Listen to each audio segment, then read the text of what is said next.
కీర్తన గ్రంథము 36వ అధ్యాయం.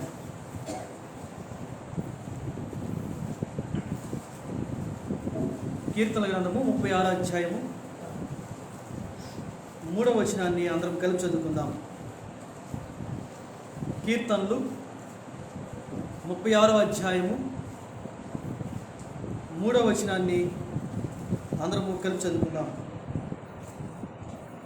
వాని నోటి మాటలు పాపమునకు కపటమునకును ఆస్పాదములు, బుద్ధి కలిగి ప్రవర్తింపను మేలు చేయను వాడు మానివేసి ఉన్నాడు. ఒక చదవండి ఎవరన్నా. వాని నోటి మాటలు పాపమునకును కపటమునకును ఆస్పాదములు, బుద్ధి కలిగి ప్రవర్తింపను మేలు చేయను వాడు మానివేసి ఉన్నాడు. చిన్న ప్రార్థన చేసుకుని మనం వాక్యంలోకి వెళ్దాం. మమ్మల్ని మిక్కిలిగా ప్రేమించిన మా ప్రియ పరలోకపు తండ్రి, మరొకసారి నీ పాచెంతకు వస్తున్నాం ప్రభా. ఈ పరిశుద్ధంలో ప్రభా నీ పాసన విధంగా చేరి మీ నామాన్ని స్తుతించడానికి, గణపరచడానికి, కొనియాడటానికి ఏ యోగ్యత లేని మాకు యోగ్యత కలుగు చేసి నీ సన్నిధానం నిలబెట్టి ప్రభా మీ నామాన్ని గణపరచడానికి ఇచ్చిన గొప్ప భాగ్యాన్ని బట్టి మీకు అంజలిస్తున్నాం ప్రభా. మీ యొక్క సన్నిధిలో మేము చేరి మీ నామాన్ని గణపరిచి నీ యొక్క బల్లో చేయండిగా ప్రభా. మీ యొక్క వాక్యం ద్వారా ప్రభా మీరు మాతో మాట్లాడండి. నిలబడి మీ దాసుడు ప్రభా అయోగ్యుడు, మీరు నోటికి బోరయ్యండి. మా జీవితంలో ప్రభా ఇంకేదైతే సరి చక్కబరుచుకోవాలో మీ లేఖనాల ద్వారా ప్రభా మీరు మాతో మాట్లాడండి.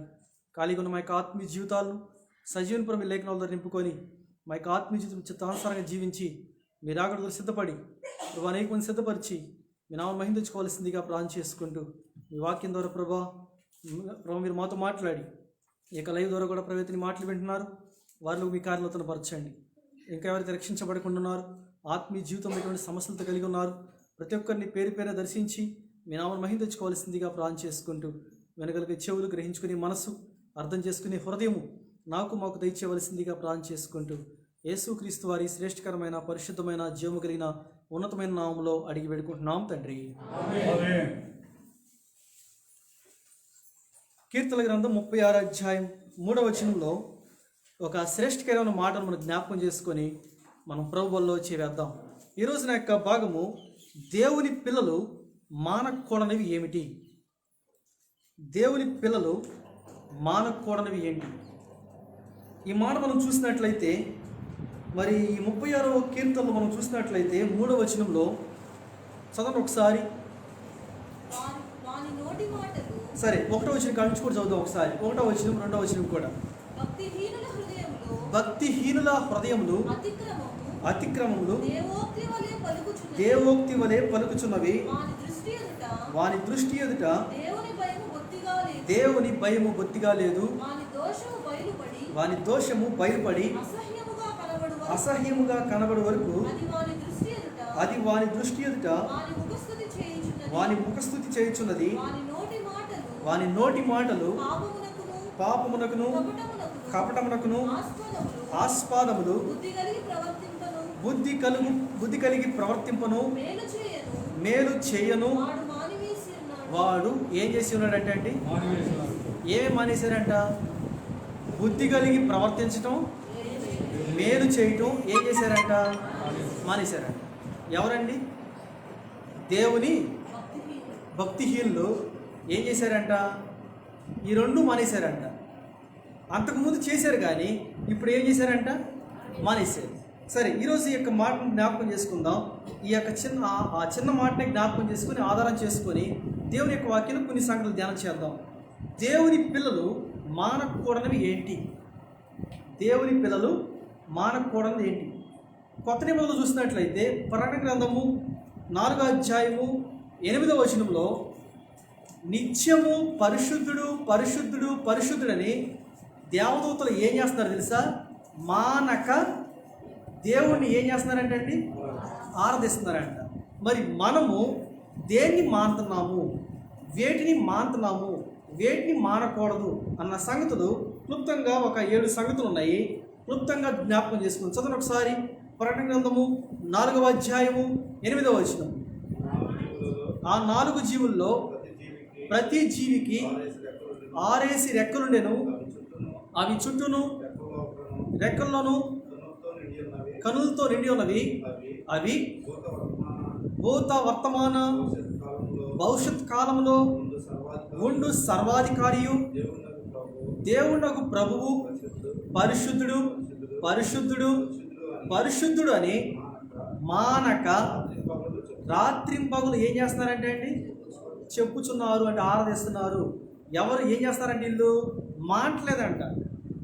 మరి మనం ఏం మానుతున్నాం? పరలోకంలో ఉన్న దేవదూతలే నిత్యము పరిశుద్ధుడు పరిశుద్ధుడని ఆయన స్తుతించడం ఏం చేయట్లేదంటే అండి, మాంట్ల. కానీ మనము వేటిని మానుతున్నాం? ఉదాహరణకి ఈ విధంగా జ్ఞాపకం చేసుకుందాం. కొంతమంది కూర్చున్నప్పుడు ఏసయ్య అంటారు, లేచినప్పుడు ఏం చేస్తారు?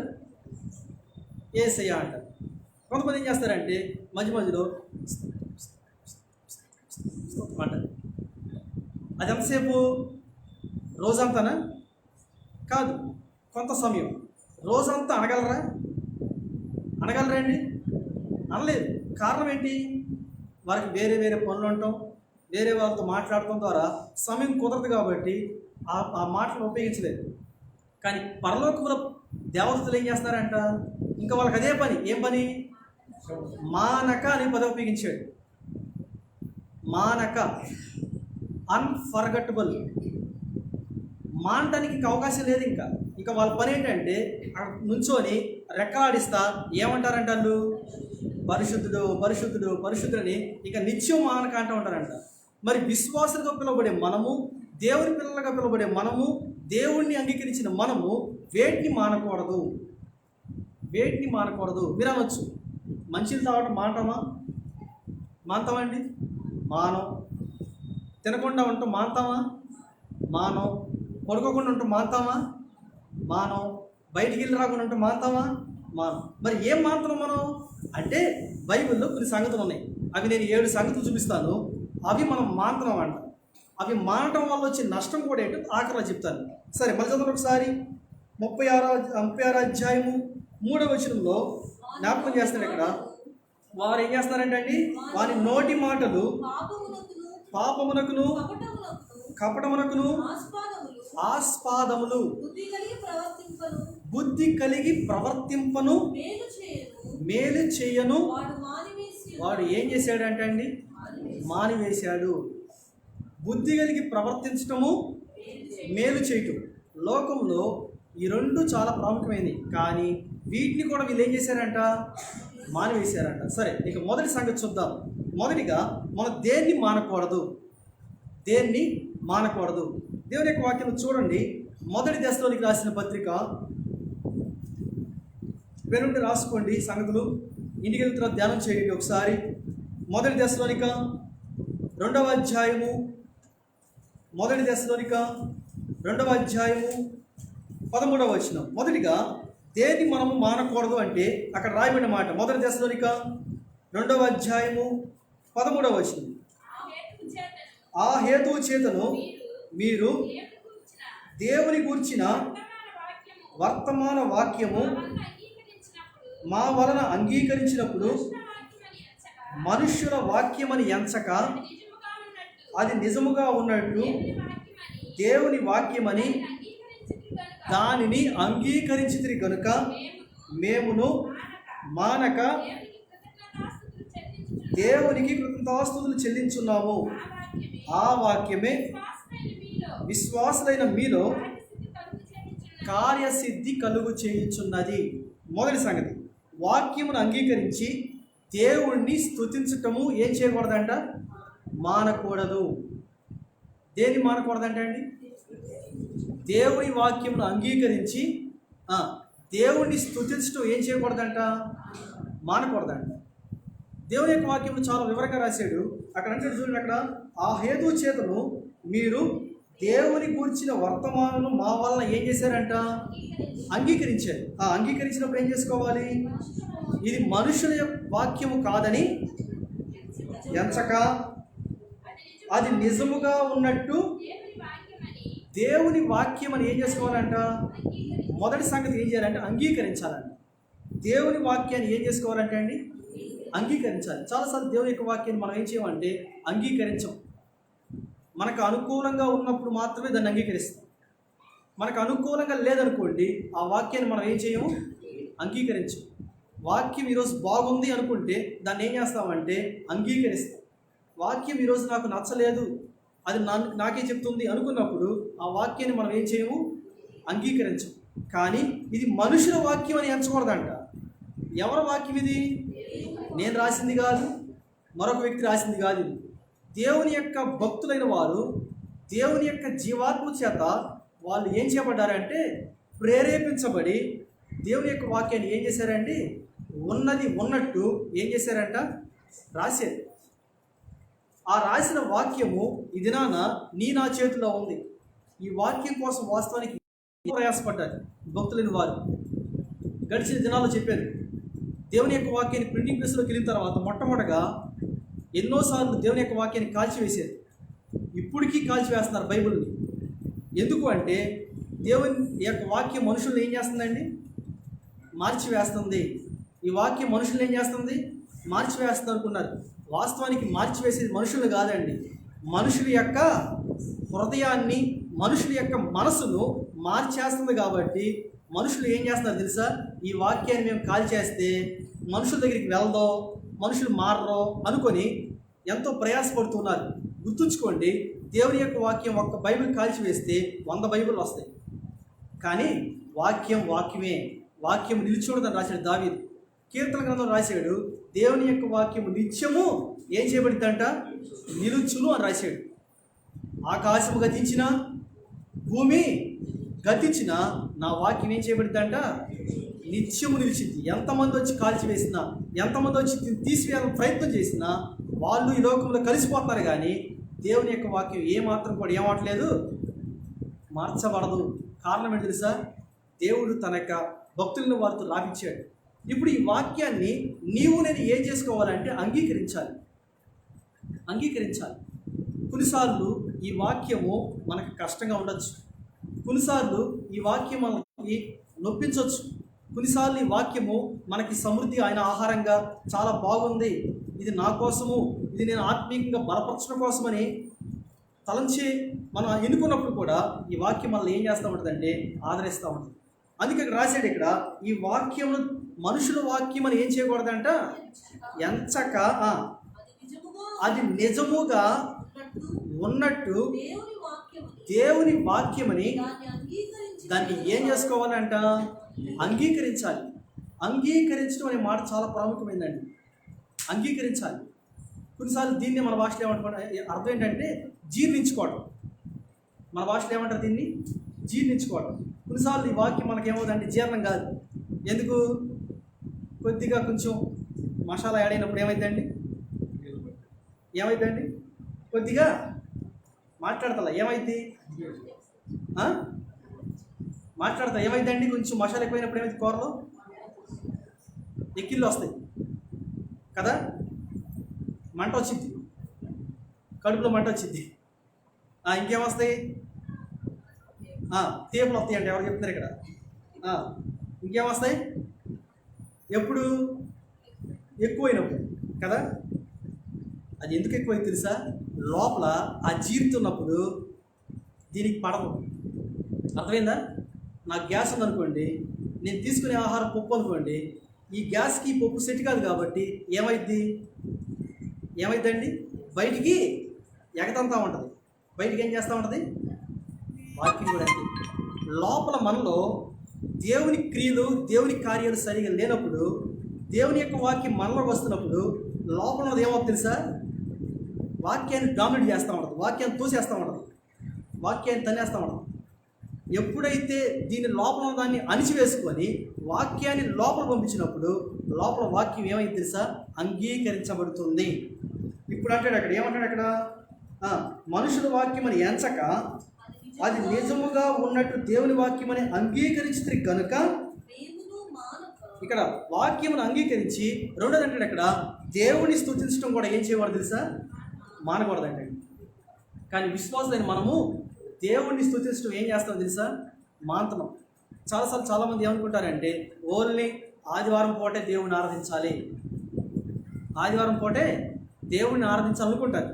కానీ వాక్యం ఏం చెప్తుంది తెలుసా? అన్ని వేళలా దేవుని ఏం చేయాలంట అండి? ఆరాధించాలి.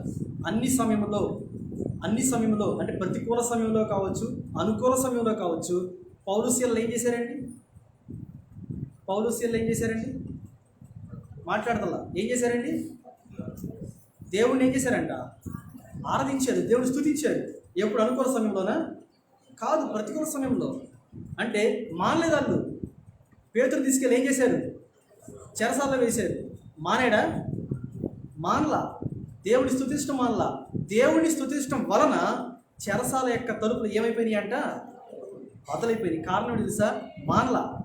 కొన్నిసార్లు మనం శ్రమ వచ్చినప్పుడు, ఇరుకులు వచ్చినప్పుడు, ఇబ్బందులు వచ్చినప్పుడు దేవుని స్తుతించడం మానతాం, దేవుని గణపరచడం మానతాం. కొంచెం ఇబ్బంది రాగానే దేవుణ్ణి స్తుతించడం మానేస్తాం మనం. కానీ దేవుని యొక్క వాక్యం సెలవుస్తుంది, దేవుణ్ణి స్తుతించడము, దేవుణ్ణి గణపరచడము ఏం చేయకూడదంట? మానకూడదు. దేవుడే కనుక ఒక్కసారి కనుక ఆయన నీకు నాకు ఇచ్చే ఆక్సిజన్ ఒకసారి ఆపేస్తే, ఈ యొక్క గాలి కనుక ఒక్కసారి ఆపేసాను కూడా ఒక 10 నిమిషాలు, మన పరిస్థితి ఏంటండి? ఆయన మానలా. ఆయన కార్యాలు అంటే ఎప్పుడు మానేవాడు కాదంట. ఆయన కార్యాలు బైబిల్లో రాయబడిన మాట, ఆయన కార్యాలు ఉన్నట్టుగానే ఉంటాయండి. మన పితరులు ఉన్నప్పుడు అట్టగా ఉన్నాయి, మనం ఉన్నప్పుడు అట్టగా ఉన్నాయి, మన తర్వాత కూడా అలాగే ఉంటాయి. కారణం ఏంటి తెలుసా? ఆయన వాక్యము ఎప్పుడు నిలిచి ఉండేది. మొదటి సంగతి చూసాము మనం. వాక్యమును అంగీకరించి దేవుని స్తుతించడం ఏం చేయకూడదంట? మానకూడదు. ఇక రెండో సంగతి చూద్దాం. అపోస్తుల కార్యాలు 5వ అధ్యాయం. అపోస్తుల కార్యాలు 5వ అధ్యాయము 42వ వచనం. అపోస్తుల కార్యాలు 5వ అధ్యాయము 42వ వచనం. ప్రతి దినము దేవాలయములోను ఇంటింటను మానక బోధించుచు యేసే క్రీస్తని ప్రకటించుచుండిరి. రెండోదిగా దేన్ని మనం మానకూడదు అంటే, దేవుని యొక్క వాక్యాన్ని బోధించడం ఏం చేయకూడదంట? మానకూడదు. వాక్యాన్ని బోధించడం ఏం చేయకూడదంట అండి? మానకూడదు. దేవుని యొక్క వాక్యాన్ని ఇతరులతో పంచుకోవటము, దేవుని యొక్క వాక్యాన్ని ఇతరులకు చెప్పడము ఏం చేయకూడదంట? మానకూడదు. కారణం ఏంటి తెలుసా? ఆ వాక్యం మనలో కార్యసాధికం చేయబడినప్పుడు మనం ఇతరులకి ఆ వాక్యం ఏం చేయగలమంట? చెప్పగలం. ఇక్కడ చూసినట్లయితే అపోస్తలైన వాళ్ళు ఏం చేశారంట? అసలు ఒకసారి ప్రతి దినము ఒట్టి దేవాలయంలోనే కాదు, ఇంకెప్పుడంట? ఇంటింటను ఏం చేస్తారంట అండి? మాటలేదంట. దేవుని యొక్క వాక్యం బోధించడం ఏం చేయలేదంట? మానక బోధించుచు యేసే క్రీస్తుని ఏం చేస్తున్నారంట? ప్రకటించున్నారు. దేవుని యొక్క వాక్యాన్ని బోధించడం ఏం చేయలేదంట? మానలేదు. ఆయన భూలోకంలో ఉన్నప్పుడు, భూమి మీద 33 సంవత్సరాలు జీవించినప్పుడు 3.5 సంవత్సరాలు దేవుని యొక్క వాక్యాన్ని దేవుడు ఏం చేస్తున్నాడంట? బోధిస్తూనే ఉన్నాడు. కారణం ఏంటి తెలుసా? ఆయన పంపబడిన యొక్క సంగతిని ఆయన నెరవేర్చాడు. ఆయన ఈ దినాల్లో మన యొక్క ఆత్మీయ జీవితంలో కూడా దేవుని యొక్క వాక్యాన్ని మనం ఏం చేసుకుంటూ ఉండాలంట? బోధించడం ఏం చేయకూడదంట? మానకూడదు. ఇక మూడో సంగతి చూద్దాం. కీర్తన గ్రంథము 36వ అధ్యాయం. కీర్తన గ్రంథము 36వ అధ్యాయం 3వ వచనం. కీర్తనలు 36:3. వాని నోటి మాటలు ఆస్పాదములు బుద్ధి కలిగి ప్రవర్తింపను మేలు చేయటం. మూడోదిగా మేలు చేయటం కూడా ఏం చేయకూడదంట? మానకూడదు. మొదటిగా ఏం మానకూడదంట అండి? దేవుణ్ణి స్తుతించటము, దేవుణ్ణి అంగీకరించిన వాక్యాన్ని ఏం చేయకూడదంట? వాక్యాన్ని అంగీకరించి దేవుణ్ణి స్తుతించటము ఏం చేయకూడదంట? మానకూడదు. రెండోది మనం చూస్తున్నాము, దేవుని యొక్క వాక్యాన్ని బోధించడం ఏం చేయకూడదంట? మానకూడదు. మూడోది ఏం మానకూడదంట? మేలు చేయటం మానకూడదంట. మేలు చేయటం ఏం చేయకూడదంట? చాలాసార్లు మనం ఏం చేస్తాం తెలుసా? మేలు చేయటం మానతాం. ఎందుకు మేలు చేయటం మానతామో తెలుసా? మనలో సరైన బుద్ధి లేనప్పుడు మేలు చేయటం మానతాం. కొన్నిసార్లు మనం ఏం చేస్తామంటే అందరికీ మేలు చేయం, కొంతమందికి మేలు చేస్తాం. కానీ దేవుని యొక్క వాక్యం సెలవుస్తుంది, మేలు చేయటం ఏం చేయకూడదంట. దీని గురించి ఒక్కొక్కటి మనం వివరించుకుంటూ వెళ్తే చాలామంది బైబిల్లో చాలామంది ఉన్నారు మన పితరులైన వాళ్ళు ఏ విధంగా మరి మేలు చేస్తూ ఇతరులకి ఏ విధంగా మరి మానకుండా ఉన్నారో అనేక మంది భక్తులు పాత నిబంధనలు కావచ్చు, కొత్త నిబంధనలు కావచ్చు, అనేక మంది ఉన్నారు. ఉదాహరణ చూద్దాం ఒకసారి. పాత నిబంధనలు చూసినట్లయితే, పాత నిబంధనలు ఒక ప్రవక్త ఉన్నాడు. ఆ ప్రవక్తకి ఒక స్త్రీ ఆహారం పెట్టింది. ఆ సంఘటన ఎవరా స్త్రీ? ఎవరండి మాట్లాడుతుందా? ఆ దేశానికి కరువు వచ్చింది. సారేపదు ఆలోచన ఒకసారి. మానిందా? మానలేదా? మేలు చేయటం మానిందా? మానలేదండి? మానలా. అనుకుండొచ్చు, నాకే లేదు ఇక్కడ దిగానం, నీకేం పెట్టేది అనుకుంటే, ఆ దినంలో ఆ స్త్రీ కనుక ఆ యొక్క ప్రాంతం అంతా కరువు వచ్చింది, కానీ ఆమెకు మాత్రం ఏం రాలేదంట. ఆ యొక్క కరువు తీరే అంతవరకు పోషించబడుతూనే ఉందంట. ఆలోచన ఒకసారి. మేలు చేయటం ఏం చేయకూడదు? మానకూడదు. వాళ్ళు ఎవరైనా కావచ్చు, మేలు చేయటం ఏం చేయకూడదు అంటే అండి, మానకూడదు. సరే, 4వ సంగతి చూద్దాం. ఒక్కోటి మనం చూసుకుంటూ వెళ్తే చాలామంది ఉన్నారు భక్తులు, పాత నిబంధనలో కానీ కొత్త నిబంధనలో కానీ అనేక మంది ఉన్నారు. వాళ్ళు ఏం చేయలేదంటే ఈ సంగతులు మానలా. కానీ మనము మన యొక్క ఆత్మీయ జీవితంలో మేలు చేయటం మాత్రం. ఎందుకు మేలు చేయటం మాత్రమంటే మనలో ఏమి లేదు తెలుసా? బుద్ధి కలిగి ప్రవర్తించట్లేదు కాబట్టి వీడికి ఇచ్చేది ఏంట్లే, వీడికి ఇస్తే నాకేమొచ్చింది, వాళ్ళకి చేస్తే నాకేమొచ్చింది. మనలో బుద్ధి లేనప్పుడు ఇతరులకి మేలు చేయటం మాత్రమా. ఇక 4 చూడండి ఒకసారి. రోమేలు రాసిన పత్రిక 1వ అధ్యాయం, అండర్లైన్ చేసుకుని మాట, 1వ అధ్యాయం 9వ వచనం. 4వదిగా దేన్ని మనం మానకూడదు చూడండి అక్కడ. రోమేలు రాసిన పత్రిక 1వ అధ్యాయము 9వ వచనం అంటే అక్కడ, ఇప్పుడు ఎలాగైనాను ఆటంకం లేకుండా మీ యొద్దకు వచ్చుటకు దేవుని చిత్తం వల్ల నాకు వీలు కలుగునప్పుడేమోనని నా ప్రార్థనల యందు ఎల్లప్పుడూ ఆయన బతిమాలుకొనుచు మిమ్మల్ని గూర్చి ఎడతెక్క జ్ఞాపకం చేసుకుంటున్నాను. ఎందుకు? ఆయన కుమారుని స్వార్థ విషయమై నేను ఆ ఆత్మయందు సేవించిన దేవుడి నాకు సాక్షి. 4వదిగా ఎల్లప్పుడూ ఆయన బతిమలాడుకోవడం మానకూడదండి. దేవుణ్ణి బతిమలాడుకోవడం ఏం చేయకూడదంట? మానకూడదు. 4వదిగా ఏం మానకూడదంటే అండి, దేవుణ్ణి బతిమలాడటం, ప్రార్థన విషయంలో కావచ్చు, దేవుడిని అడిగే విషయంలో కావచ్చు, బతిమలాడటం ఏం చేయకూడదంట? మానకూడదు. మీరు అనొచ్చు, ఏ బతిలాడకపోతే ఎవడా అయినా అని. ఇస్తాడు ఎవడండి? బతిలాడకపోతే ఎవడా? పాత నిబంధనలో ఒక స్త్రీ గోజాడిందంట, ఒక వ్యక్తి బతిలాడాడంట. కొత్త నిబంధనలో ఒక వ్యక్తి బతిలాడాడు, మరో వ్యక్తి గోజాడాడు. ఏ బతిలాడకపోతే గోజాడకపోతే ఎవరా? దేవుడు అంత కఠినాత్ముడా అని చాలామంది అంటూ ఉంటారు. కానీ బైబిల్లో ఒక మాట రాయబడింది. మనం ఎందుకు అడుగుతాం తెలుసా?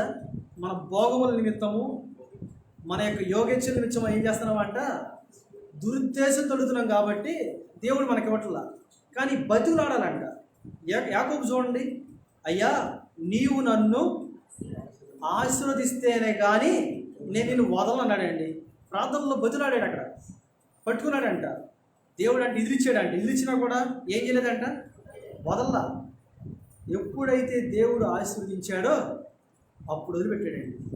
అంటే దేవుణ్ణి బతికులాడుకునే విషయంలో, దేవుణ్ణి ప్రార్థన చేసే విషయంలో దేవుడు ఇచ్చేంత వరకు మనం ఏం చేసుకోవాలంట? వదిలిపెట్టకూడదు, బతికులాడుతూ ఉండాలి. దాన్ని మానకూడదంట. విశ్వాస లక్షణం ఏంటి తెలుసా? మానకూడదు. భక్సింగ్ గారి చరిత్రలో ఇంగ్లీష్లో ఒక మాట రాశాడు ఆయన. భక్సింగ్ గారు ఇంగ్లీష్ బుక్లో ఆయన రాస్తూ తెలుగులో దాని తర్వాత అనువాదం చేశారు. ఆయన ఒక మాట రాశాడు, I never sees gods in my life అన్నాడు.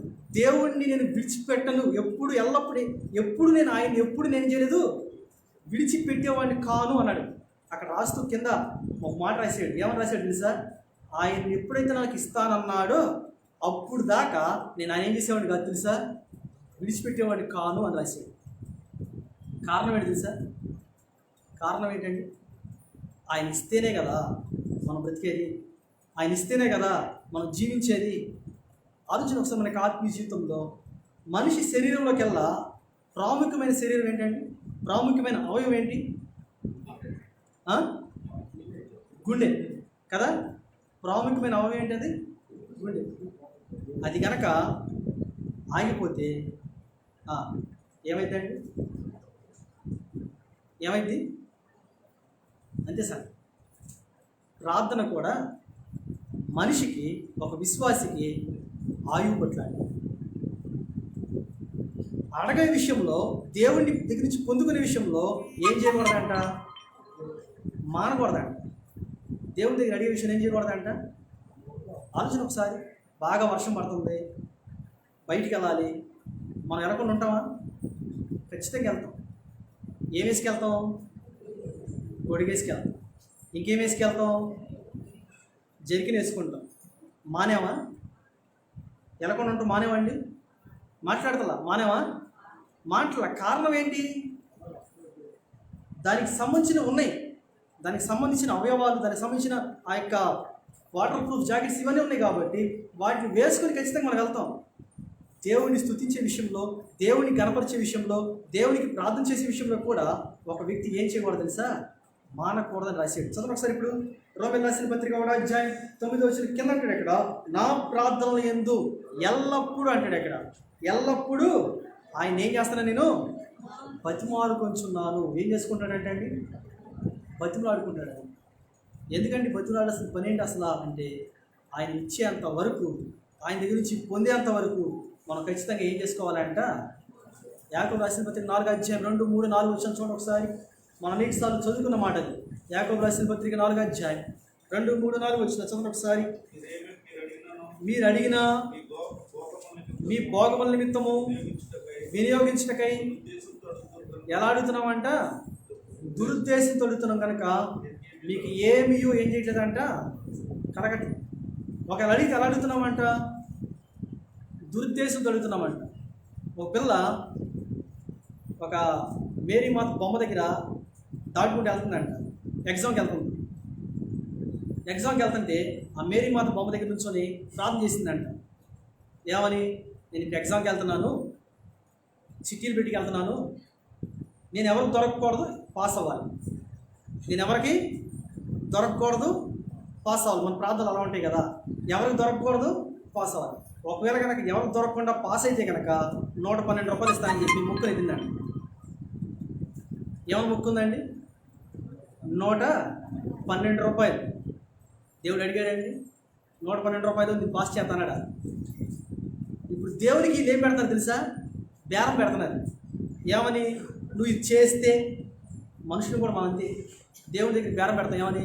నువ్వు నాకు ఇది చేస్తే, నువ్వు నా కూతురికి పెళ్లి చేస్తే, నా కొడుకుని ఎగ్జామ్లో పాస్ చేస్తే, నా ఇల్లు మంచిగా కడితే కనుక, ఇలా దేవుని దగ్గర మనం ఏం చేస్తూ ఉంటాం తెలుసా?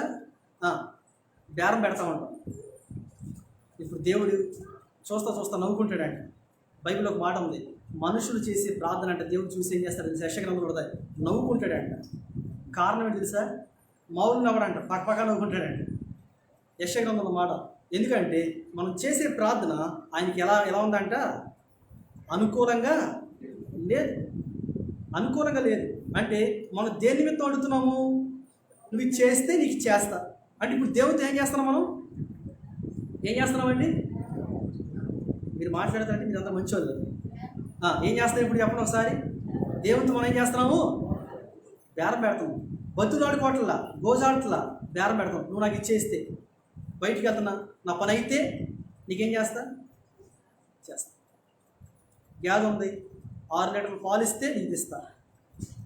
కోడి ఉంది, 4 గుడ్లు పెడితే నీకు ఇస్తా. పెట్టకపోతే నేను కోసుకు తింటా. అంతే కదా? పెట్టకపోతే నేను చేస్తా, నేను కోసుకు తింటా. పెడితే నేను చేస్తా, 2 నీకు ఇస్తా. ఆలోచన ఒకసారి. విశ్వాసం ఎలా అయిపోయింది సార్? దేవునితోనే మనం ఏం చేస్తాం తెలుసా?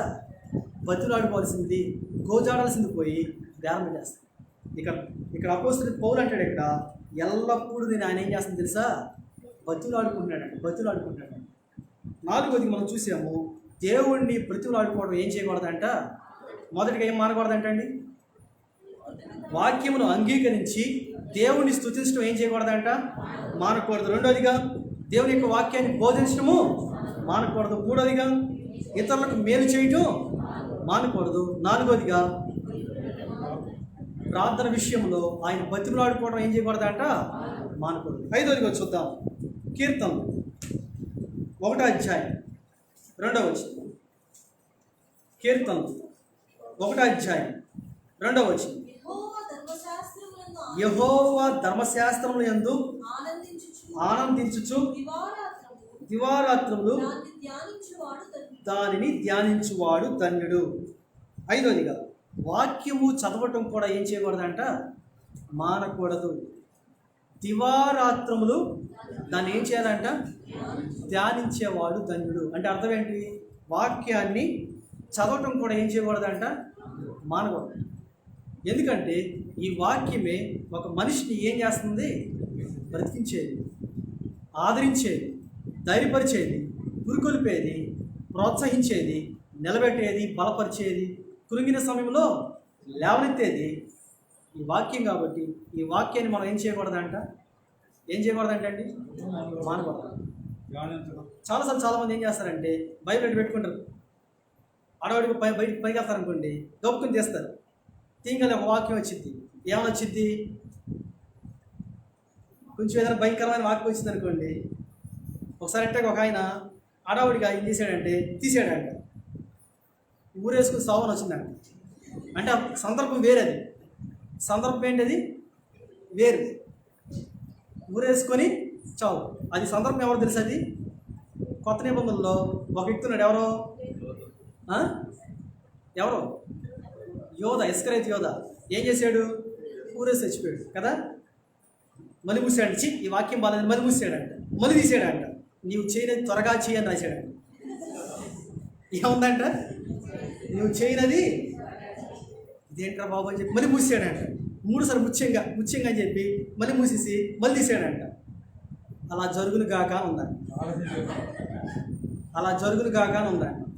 ఇప్పుడు చెప్పండి ఒకసారి సంగతి. ఇప్పుడు ఆడ ఏం చేయాలి?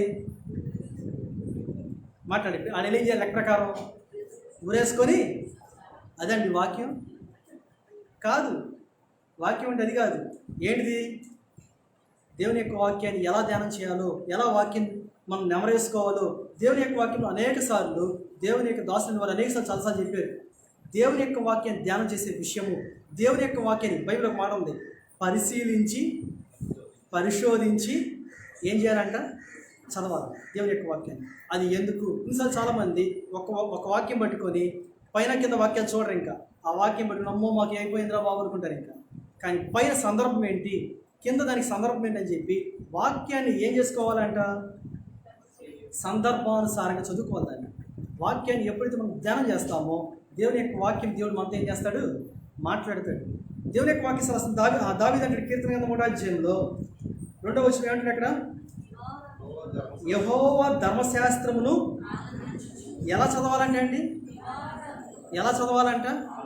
ఆనందంతో చదవాలంట. ఎలా చదవాలంట? ఎందుకురా బాబు తీసాను కాబట్టి చదవాలి కాబట్టి అన్నట్టు కాదంట. ఎలా చదవాలంట? ఆనందంతో చదవాలి. కొన్నిసార్లు ఆ వాక్యం కష్టంతో ఉంటుంది, అయినా కూడా ఏం చేసుకోవాలంట? ఆనందంతో చదవాల్సింది. ఆనందంతో చదవాలి దాన్ని. ఎప్పుడైతే దేవుని యొక్క వాక్యం ఆనందంతో చదువుతామో ఆ వాక్యం నిన్ను ఏం చేసి తెలుసా? ఆనందింపజేసిందండి. ఆ వాక్యం మళ్ళీ ఏం చేసిందండి? ఆనందింపజేసింది. కానీ ఆనందంతో చదవమను. ఏదో పొద్దున్న లేచి ఇంకా చదవాలి, రాత్రి పడుకుని చదవాలి, లేకపోతే చదవకపోతే దేవుడు ఫీల్ అవుతాడేమో అన్నట్టు చదివితే వాక్యం మనలో కార్యసాధకం చేయదు. ఆ వాక్యం చదువుకున్న ఎక్కడో ఒక మాట మనల్ని ఏం చేసిందంటే పొడుచుకున్నట్టు ఉంటుంది. రాత్రి అంతా పడుకుంటాం కానీ ఆ వాక్యం మళ్ళీ ఏం చేస్తూ ఉంటుంది? చదవాలి కాబట్టి చదివాం కాబట్టి ఆ వాక్యం మళ్ళీ ఏం చేస్తూ ఉంటుంది? పొడుచుకుంటూ ఉంటుంది. కానీ మంచిగా చదివే 5 వచనాలన్నా చదివే 10 వచనాలన్నా మనస్ఫూర్తిగా చదివితే కనుక వాక్యం మనలో ఏం చేసింది? కార్యసాధకం అయింది. దావీదు అంటాడు ఇక్కడ, యెహోవా వాక్యం ఏం చేసుకోవాలంట? ఆనందించుచు దివారాత్రములు ఏం చేసుకోవాలంట? ధ్యానం చేయాలి. ఆ వ్యక్తి దాన్ని 5ది మనం చూస్తున్నాము. వాక్యం చదవటము ఏం చేయకూడదంట? మానకూడదు. వాక్యం చదవటం మానకూడదు. ఆ వాక్యం మన సత్యము చేయటం మానకూడదు. ఇక 6వ సంగతి చూద్దాం. 6వ సంగతి అపోస్తుల కార్యాలు 12వ అధ్యాయం. అపోస్తుల కార్యాలు 12వ అధ్యాయం 5వ వచనం.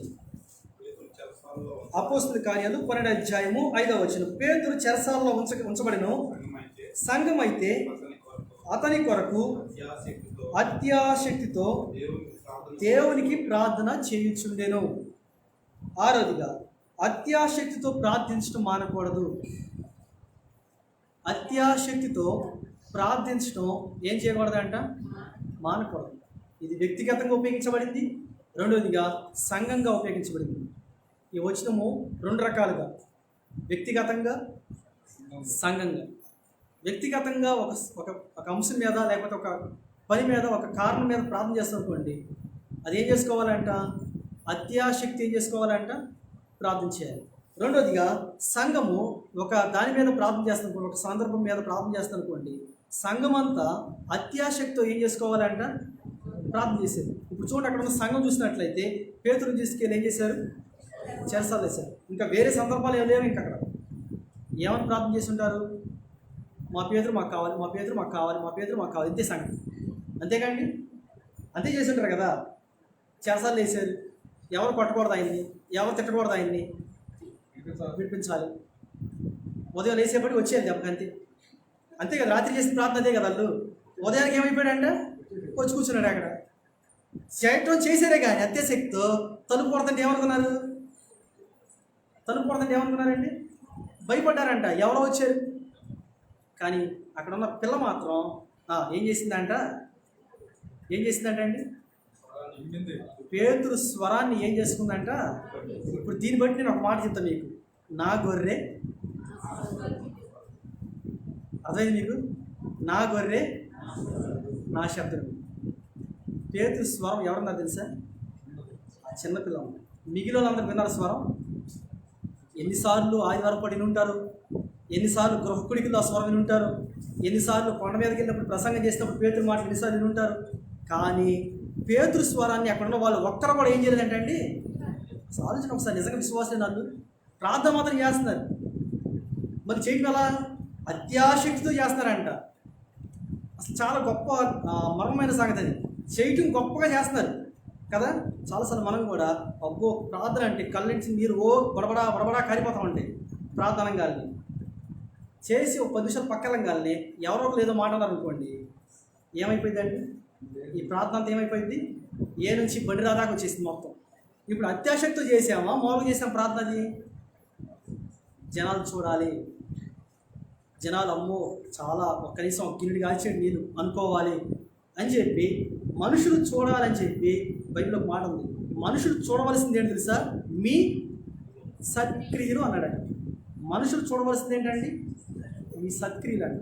ఇప్పుడు అక్కడ ఇంట్లో కూడిన వాళ్ళందరూ ప్రార్థన చేస్తున్నారు, కానీ పేతురు స్వరం కింద మాత్రం ఒకటే. ఆ చిన్నపిల్ల ఉందండి స్వరం. ఆ చిన్నపిల్ల స్వరం విని పేతురు ఆయన వచ్చాడని చెప్పింది. కానీ అక్కడ ఉన్న వాళ్ళు ఏమన్నారు తెలుసా? చదవరు ఒకసారి కింద. ఏమన్నారండి అక్కడ? అందుకు వారు, అదండి సంగతి. ఏమన్నారండి? ఇప్పుడు వాళ్ళ అత్యాశక్తితో ప్రార్థన చేశారు, మంచిదే. రాత్రి కూర్చొని ఉపవాస ప్రార్థన చేశారు వాళ్ళు అత్యాశక్తితో. పేతురు రావాలి, పేతురు రావాలి, పేతురు రావాలి, పేతురు రావాలి, పేతురు నాయన రావాలి, పేతురు నాయన రావాలి ప్రార్థన చేశారు, మంచిదే. కానీ ఆ పిల్లలు ఏమన్నారు ఒకేసారి? ఆలోచన ఒకసారి. మనం కూడా కొన్నిసార్లు ప్రార్థన చేస్తాం మంచిగానే, కానీ ఏదైనా రాగాలనే ఏం చేస్తుంది తెలుసా? ఆ ప్రార్థన అంతా ఏమైపోయింది? ఎగిరిపోతుంది. ఆ ప్రార్థన అంతా ఏమైపోద్ది? ఎగిరిపోతుంది. ఎవరో ఒకరు వచ్చే అనగాలనే చేసిన ప్రార్థన అంతా పక్కెళ్ళిపోతుంది. మనం అనే మాట వచ్చేస్తాం. కానీ గుర్తుంచుకోండి, మనం చేసే ప్రార్థన, అత్యాశక్తితో చేసే ప్రార్థన ఏం చేయకూడదంట? మానకూడదు. ఇప్పుడు ఆ పిల్ల స్వరం ఉంది, కానీ అక్కడ ఉన్న వాళ్ళందరూ ఏం చేశారంటే పిచ్చిదాని అన్నారండి. లోకంలో మనల్ని ఎంతమంది పిచ్చోళ్ళు అనుకున్నా, లోకంలో మనల్ని ఎంతమంది ధృవీకరించినా, లోకంలో ఎంతమంది అవహేళన చేసినా, మనం గుర్తుంచుకోవాల్సింది ఏంటంటే, నా స్వరం నా దేవుడు అంటాడు, నా ప్రార్థన ఆయన ఆలకిస్తాడు. ఎందుకంటే నా గొర్రె నా స్వరం ఏంటన్నాడు దేవుడు. నా స్వరం వినే దేవుడు కాబట్టి, నా మాట వినే దేవుడు కాబట్టి. ఆలోచన ఒకసారి పాత నిబంధనలో చూడండి. ఒకసారి హన్న ప్రార్థన చేస్తున్నప్పుడు వాస్తవానికి ఆ మందిరం అంతా ఎలా ఉందండి? ఎలా ఉందండి? చెడిపోయిందంట. అంతమంది మోస్తాను నెనుకోవడం అక్కడ రాయబడలేదు, కానీ నెనుకోవటము అక్కడ తాగుతున్నారేమో తెలియదు, ఎగురుతున్నారేమో తెలియదు. ప్రవక్త ఒక్కడే పీట మీద కూర్చున్నాడు. హన్నా ఒకటేం చేస్తుంది? ప్రార్థన చేస్తుంది. పక్కన ఎంతమంది తాగుతున్నారు, ఎంతమంది డ్యాన్స్ చేస్తున్నారు, ఎంతమంది అవహేళన చేస్తున్నారు, ఏమీ తెలియదు. కానీ అక్కడ హన్నా స్వరము దేవుడు ఏం చేశాడండి? విన్నాడంతే. విన్నాడంతే. ఎందుకు ప్రవక్త కూడా ఆ మాట అన్నాడంటే, ముద్రాల్లాగా ఎందుకు ఎంతసేపు ఉన్నామంటే ఆ మాట ఎందుకు అన్నాడంటే, మొత్తానికి అక్కడ చాలామంది ఏం చేసి ఉంటారండి? తాగి వచ్చి మందులు పొడుగులు ఉంటారు, గోలవలు చేసేవారు అంతమంది ఉంటారు, డ్యాన్స్లు వేసిన అంతమంది వచ్చి ఉంటారు. ఇవన్నీ చూసి ప్రవక్త ఏమనుకున్నాడంటే, ఏం కూడా వాళ్ళలో సంబంధించిన స్త్రీ అనుకున్నాడు పాపం. కానీ స్వరము ఎవరన్నారు? దేవుడు. నువ్వు ఎంతమందిలో ఉన్నా, నువ్వు ఎక్కడ ప్రార్థన చేసినా నీ స్వరం దేవుడికి చెప్పేస్తాడు. ఖచ్చితంగా మన స్వరం దేవుడు ఏం చేస్తాడంట? అది చేసే ప్రార్థన ఎలా ఉండాలంట? అత్యాశక్తితో చేస్తే ఖచ్చితంగా దేవుడు మన ప్రార్థన ఏం చేస్తాడు?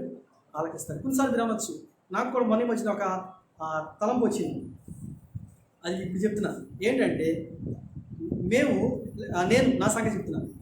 ఎవరికైనా ప్రార్థన చేయగానే వాళ్ళు స్వస్థపరచబడుతున్నారు, లేకపోతే వాళ్ళకి మంచి ఆరోగ్యం వస్తుంది. ప్రభా, నేను ఒకళ్ళు ప్రార్థన చేస్తుంటే రోగాలు తగ్గుతున్నాయే, వాళ్ళు చెప్తున్నారు అయ్యా ప్రార్థన చేయగలి తగ్గిందయ్యా అని చెప్తున్నారు, మళ్ళీ నాకెందుకు తగ్గట్లా? నేను చేసుకున్నా కదా ప్రార్థన, నాకు వచ్చిన బలహీనత ఎందుకు తగ్గట్లా అని ఆలోచన వచ్చింది. అర్థమవుతుంది మీకు? నేను వేరే వాళ్ళు చేసినప్పుడు వాళ్ళు చెప్తున్నారు ఏమని?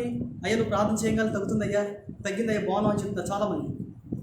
అంటే నాకైతే స్వస్థవరం అని చెప్తాను. నేను ప్రార్థన చేసినప్పుడు ప్రార్థన దేవుడు ఆలకించిన సంగతి. మరి మనకు మనం చేసుకున్నప్పుడు దేవుడు ఎందుకంటలా? బైబిల్లో ఒక మాట నేను చూశాను, ఏడు తెలుసా? ప్రతి దానికి ఏముందంట? సమయం. ప్రతి దానికి ఏముందండి? రెండోది అపోస్తలుడైన పౌలు గారు చూపించాడు నాకు దేవుడు. ఏంటంటే, నా కృప నీకు చాలు. వచ్చిన బలహీనతలో దేవుడు అన్న మాట ఏంటంటే, నా కృప నీకు చాలు. ఈ రెండు మాటలు నాకు చాలా ఆదరించింది. ఎందుకు తెలుసా? ఇప్పుడు కానీ ఎదుర్కొంటానే ఉంది ఇంకా. కానీ ఆయన అన్న మాట ఏంటంటే, నా కృప చాలు. మనం చేయాల్సింది ఏంటంటే అత్యాశక్తితో ఏం చేసుకోవాలంట? ప్రార్థన. ఇక ఆఖరిగా ఒక మాట చూసి మనం ప్రభువుల్లో చేరేద్దాం.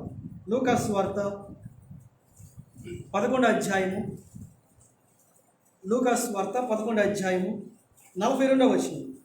దేన్ని మనం మానకూడదంటే ఆఖరిగా చూడండి, అక్కడ అంటాడు, అక్కడ లూకా సువార్త 11వ అధ్యాయము 42వ వచనం అంటాడు అక్కడ, అయ్యో పరిశీలారా, మీరు పుదీనా, సదాప మొదలైన ప్రతి కూరలోనూ 10వ వంతు చెల్లించున్నారే కానీ న్యాయమును, దేవుని ప్రేమను విడిచిపెట్టుచున్నారు. వాటిని మానక వీటిని చేయవలసి ఉన్నది. వాటిని మానక వీటిని చేయాల్సి ఉంది. ఏం చేయాలంట? వేటిని మానకూడదంట? న్యాయమును, దేవుని ప్రేమను విడిచిపెట్టకూడదు. వాటిని మానకూడదంటే ఏమి మానకూడదంటే అండి? న్యాయమును, దేవుని ప్రేమను మనం విడిచిపెట్టకూడదండి. మరొక మాట ఈ భాగంలోని ఏంటంటే, దేవునికి ఇవ్వవలసిన అర్పణలో కూడా మనం ఏం చేయకూడదు తెలుసా? మానకూడదండి. దేవునికి చెందవలసిన అర్పణల విషయంలో కూడా మనం ఏం చేయకూడదు తెలుసా? మానకూడదు. చాలా సంగతి ఎప్పుడు చెప్పలే మాట, కానీ ఈరోజు చెప్తున్నాను. చాలాసార్లు చాలామంది ఏం చేస్తూ ఉంటారంటే, దేవునికి ఇచ్చేటప్పుడు కూడా ఏం చేస్తారు తెలుసా? పొద్దున పూట వాళ్ళు ఏదైతే అనుకుంటున్నారో దానిలో ఒక గుప్పుడు తీసి ఒక కవర్లో పెడతారు. ఇది ఒక చోట నేను చూశాను, ప్రతిరోజు నేను చూస్తూనే ఉన్నాను. మెరకనపల్లిలో పొద్దున్న ఏం చేస్తారంటే ఒక గుప్పుడు తీసి ఒక కవర్లో పెడతారు వాళ్ళు వండుకునేది. మళ్ళీ సాయంత్రం కూడా ఏం చేస్తారంటే వాళ్ళు అనుకునేటప్పుడు మళ్ళీ ఏం చేస్తారు? మళ్ళీ తీసి ఒక గుప్పుడు తీస్తారు, కవర్లు వేస్తారు. వారం అంతా సమకూర్చి ఆదివారం పూట రంగాల్ని దేవునికి చెందవలసి తీసుకొచ్చి అక్కడ పెడతారండి. నాకు ఆశ్చర్యం వేస్తూ ఉంటుంది. చాలా గొప్ప విషయం. అక్కడే కాదు, కొన్ని వేరే చోట దేవుని యొక్క సంఘాల్లో చాలా చోట్ల చూస్తూ ఉంటాం. ఇక్కడ కూడా కొంతమంది ఉన్నారు. చాలా మంచిది, ఆశీర్వాదం వాస్తవానికి. చాలామంది ఏమంటారంటే, మేము దేవునికి ఇచ్చాము అని ఎవరికి చెప్పకూడదు అనుకుంటారు. చాలా మంచిది. కొంతమంది ఇచ్చిన సంగతి పక్కన కూడా తెలియదు. మనం ఇచ్చేది మనకు, మన దేవునికి మాత్రమే తెలిస్తే అది చాలా గొప్ప బహుమానం, మనకి ఆశీర్వాదం. మనం చేస్తున్నది పక్కన వాళ్ళకి తెలిసింది అనుకోండి, కొంతమంది దీనివల్ల కూడా ఒక ప్లస్ ఉంది. ఏంటి తెలుసా? వాళ్ళు కూడా కొంతమంది ప్రోత్సహించబడతారు. వాళ్ళు ఇస్తున్నారు, దేవునికి ఆశీర్వదించబడతారు. నేను కూడా దేవునికి ఇచ్చి ఆశీర్వదించబడతాను. బైబిల్ ఒక మాట ఉంది, దేవునికి ఇచ్చి నష్టపోయిన వాళ్ళు ఎవరో లేరండి. దేవునికి ఇచ్చి నష్టపోయిన వాళ్ళు లేరు. రెండోది, దేవునికి ఇచ్చి మనం ఏం చేసుకోవాలి తెలుసా? దేవుని శోధించాలి. అంటే అర్థం ఏంటి తెలుసా? మనం 10 రూపాయలు ఇచ్చి ప్రభా 100 రూపాయలు అది కాదు. అలా చేస్తాం. మనం తెలియగల కదా బాగా. 10 రూపాయలు ఇచ్చి ప్రభా నేను ఇచ్చేగా, నాకు 100 రూపాయలు ఇవ్వాలి, నాకు 100 రూపాయలు ఇవ్వాలి, అది కాదు. ఇచ్చి శోధించడం అది కాదు. దానికి సందర్భం ఉంది. అది మన దేవునికి ఇచ్చే విషయంలో కొన్ని ఇతరులకు తెలియకూడదు, కొన్ని తెలిసిన వాళ్ళు పర్లేదు, మా ద్వారా కొంతమంది వాళ్ళు కూడా నేర్చుకుంటారు అనుకుంటే పక్కన తెలిసిన పర్లేదు. కానీ దేవుని యొక్క వాక్యం వస్తుంది. కొంతమంది ఏం చేస్తారంట? పుదీనా, సదాప వీటిలో కూడా ఏం చేస్తారంట? 10వ వంతు ఇస్తారంట. ఎందుకు? వాస్తవం లెక్క ప్రకారం చూస్తే అవి ఏ మూలకు వస్తాయండి? 10వ వంతు. మళ్ళీ 1 వంతు, 2 వంతు, 3 వంతులు కాదు. అవునా కాదా? 4 సార్లు 4 కూరలు అంటే ఏమైపోతాయి? అయిపోతాయి. అంటే దేవునికి ఇచ్చే విషయంలో కూడా ఏం చేయాలి తెలుసా? మానకూడదు. నాకు తెలిసిన ఒక స్త్రీ ఉంది, ఆమె పొలం అమ్మితే దేవునికంట 62,000 ఇచ్చిందండి దేవునికి. నాకు చెప్పంగానే ఆశ్చర్యపోయాను. అంత ఇవ్వాల్సిన పని ఏంటి? లెక్క మనం కూడా ఆలోచిస్తాం, అంత ఇవ్వాల్సిన పని ఏంటి? అన్న మాట ఏంటి తెలుసా? నేను దేవునికి ఇస్తున్నాను, దేవుడు నాకేం చేస్తున్నాడు? రెట్టింపిస్తున్నాడు. దేవుడు నాకు రెట్టింపిస్తున్నాడు. ఇచ్చింది నేను మనిషికే, కానీ అది ఎవరికి ఇస్తున్నా తెలుసా? దేవునికి. చాలామంది ఏమంటారు తెలుసా? మేము ఇచ్చేది మనుషులకే, కానీ పాస్టర్ అంటే ఒక మనిషే కదా. వాస్తవమే, కానీ మనం ఇచ్చేది ఎవరికో తెలుసా? దేవుడు ఏర్పరచుకున్న దేవుని యొక్క దాసులు, దేవుని సేవకులకి. దేవుని సేవకులు ఇస్తే అది దేవునికి ఇచ్చిన. అది పాత నిబంధనలో రాయబడిన మాట. ఎందుకు తెలుసా? పాత నిబంధనలో అనేక పర్యాయాలు, ద్వితీయోపదేశ కాండంలో, మొదటి సమూయేలు గ్రంథంలో అనేక పర్యాలు మనకు కనబడుతూ ఉంటుంది. కారణం ఏంటంటే దేవునికి చెందవలసింది దేవునికి చెందాల్సిందే. అది ఏదైనా కావచ్చు. దేవుడే కొత్త నిబంధనలో వచ్చారంటే ఒకళ్ళు వచ్చి, అయ్యా మనం పన్ను కట్టాలంటే దేవుడు ఏమన్నాడండి? మాట్లాడతల్లా. ఏమన్నాడు దేవుడు? ప్రస్తుతానికి ఇది మన దగ్గర లేవు కదా, వెళ్ళండి సముద్రంకి, వెళ్ళండి వలయండి. మొట్టమొదటి చేప ఏదైతే వచ్చిందో దాని నోట్లో ఏముంటుంది? ఒక షెకెల్ ఉండదు, తీసుకోండి అన్న. వెళ్ళారు. మొత్తానికి దేవుడు ముందే ఆజ్ఞాపించాడు. అక్కడ అది ఎక్కడ మింగిందో తెలియదు, మనకి ఎవరి దగ్గర మింగిందో తెలియదు. మొత్తానికి మింగింది. వేసారు, పట్టుకున్నాడు, తీసుకొచ్చారు. ఇప్పుడు తీసిచ్చారు. దేవుడు అన్నాడు, దేవునికి చెందవలసింది దేవునికి, కైసరికి కైసర్. ఇది కూడా అంతే. దేవునికి, మనుషులకి మనుషులు. అంటే దేవునికి చెందవలసింది ఖచ్చితంగా మనం ఏం చేసుకోవాలంట? చదవనికి అంటే అక్కడ 42వ వచ్చిన మనం ఒకసారి, అయ్యో పరిశీలారా, మీరు పుదీనా, సదాప మొదలైన ప్రతి కూరలోనూ 10వ వంతు చెల్లించున్నారే కానీ, తర్వాత న్యాయము, దేవుని ప్రేమ వాటిలో 10వ వంతు ఇస్తున్నారే కానీ దేవుని విడిచిపెట్టేస్తున్నాం తెలుసా? మనం న్యాయాన్ని విడిచిపెట్టేస్తున్నామంట. దేవుని యొక్క ప్రేమను కూడా ఏం చేస్తున్నామంట? విడిచిపెట్టేస్తున్నాడు. దేవుని ప్రేమ మనం విడిచిపెట్టేస్తున్నాము. ఒక మాట గుర్తుంచుకోండి, దేవుని ప్రేమ మనలో ఉందనుకోండి, ఇచ్చే విషయం మనం ఎంతనే ఇస్తాం. దేవుని ప్రేమ మనలో లేదనుకోండి, మనలో ఏమొచ్చింది తెలుసా? ఆయనకి ఏమొచ్చింది? జ్ఞాపకం చేసుకుందాం.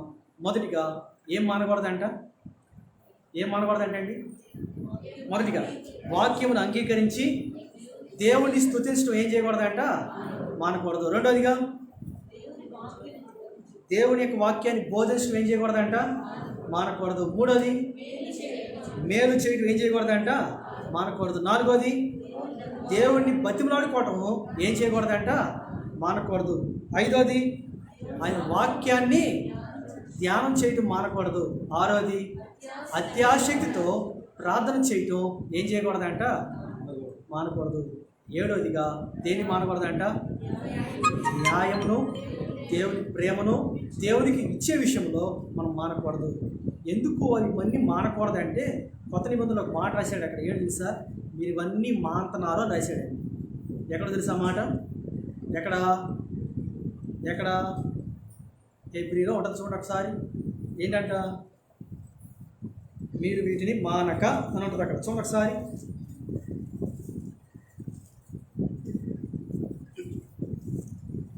ఆయన సంధికి వచ్చే విషయంలో కూడా చెప్తాడు అక్కడ.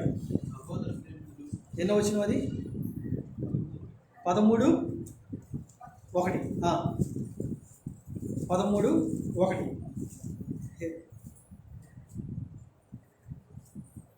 కాదు ఒకసారి